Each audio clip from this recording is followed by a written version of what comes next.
Olá, este é o Dialogando. Eu sou Rosa Diniz e na produção Ana Filippini. O Dialogando dará destaque à filósofa e ativista do movimento feminista negro Djamila Ribeiro. Autora também das obras O que é lugar de fala e Quem tem medo do feminismo negro. Ela recebeu, no início de março deste ano, entre outros, o prêmio Personalidade do Amanhã, concedido pelo Ministério das Relações Exteriores da França. O prêmio é concedido há 30 anos e seleciona uma pessoa por país da América Latina e Caribe, com projeção atual e impacto no futuro. A ativista terá suas obras agora traduzidas para o francês. Hoje, nosso assunto é sobre o seu livro O que é lugar de fala. Território e identidade são marcadamente a tônica do livro. Quem são as pessoas com direito à voz em uma sociedade elitista, de branquitude e heterossexual?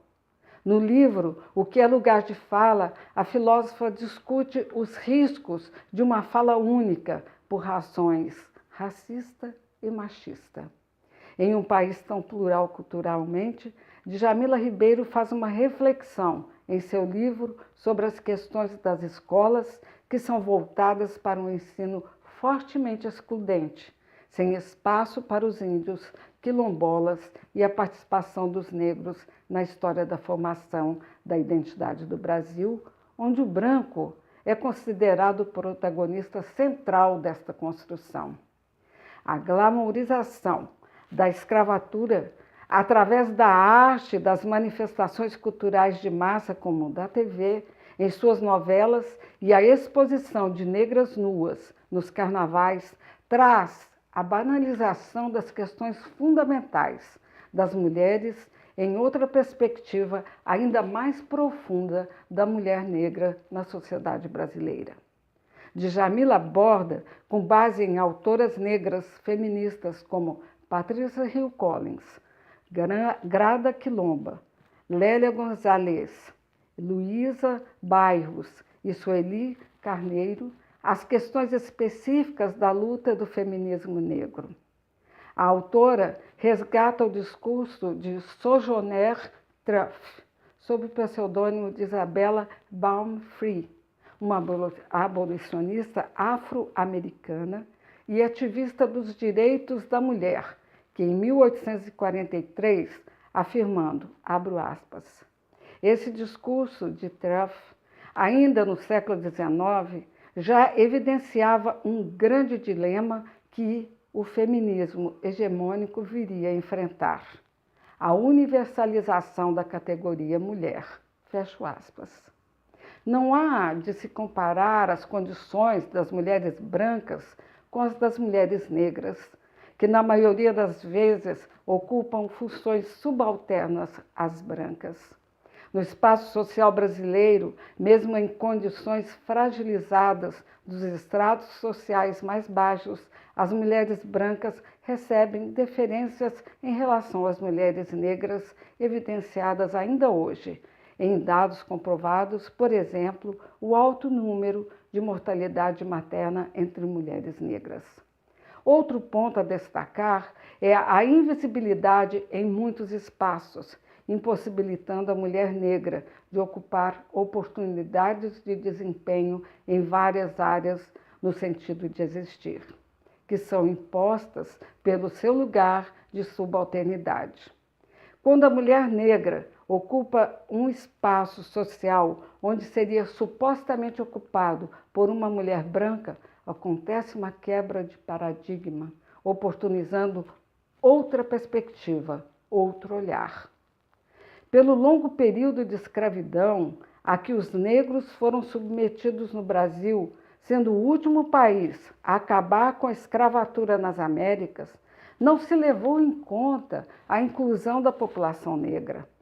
É neste ponto da análise do contexto em que a população negra tem um legado de opressão por mais de 354 anos, de racismo, e como escravos, essa população protagonizou a geração de riquezas sem nunca dela ou dos bens gerados usufruir, lhe sendo impostas situações bastante violentas e estigmatizantes. O negro, ao ser escravizado, lhe retirou a sujeição.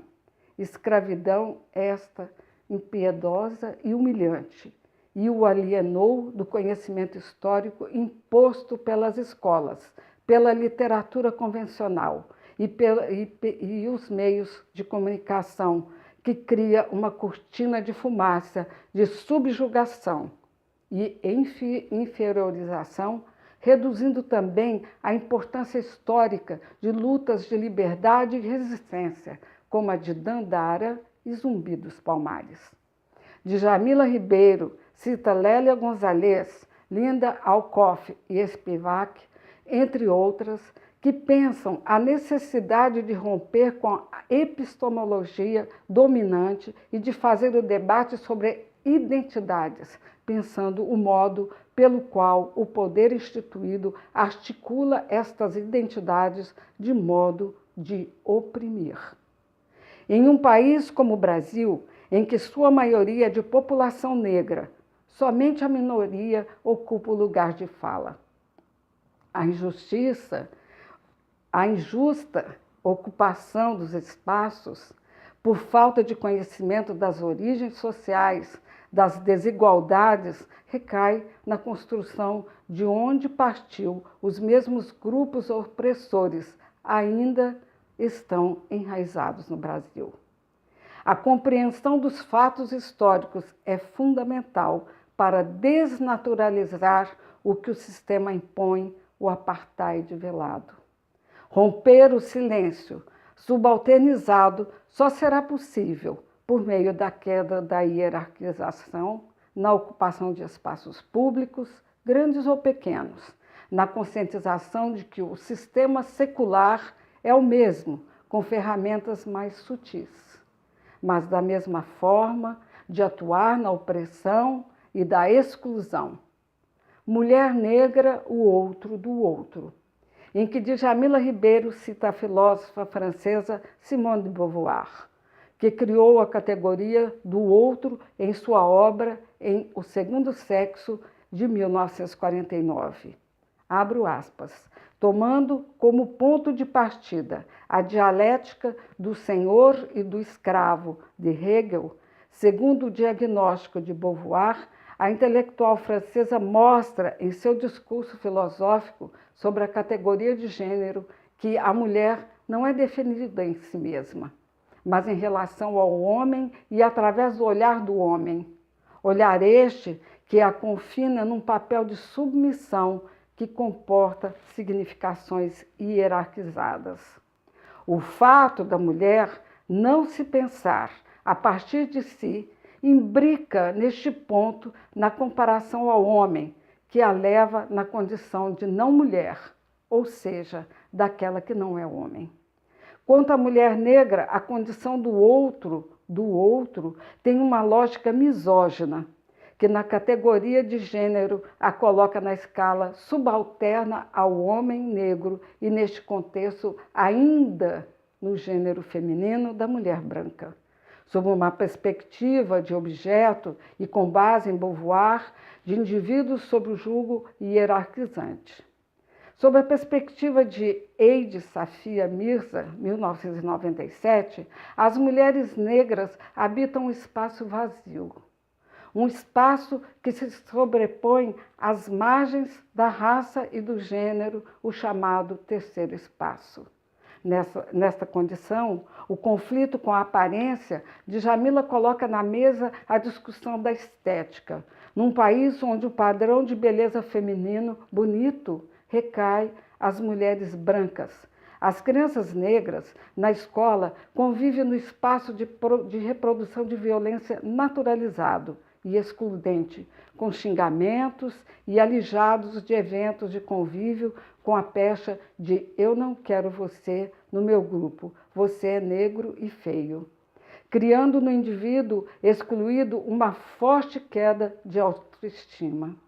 realidade ignorada e banalização do sistema, onde mesmo os professores e a direção da instituição revelam e naturalizam. A TV brasileira, em seu padrão de beleza europeu, de raça branca e assintosamente ariana, usa em suas novelas ou programas os personagens que protagonizam suas histórias baianas ou nordestinas com estrelas brancas, onde a maioria destas regiões são essencialmente de negros.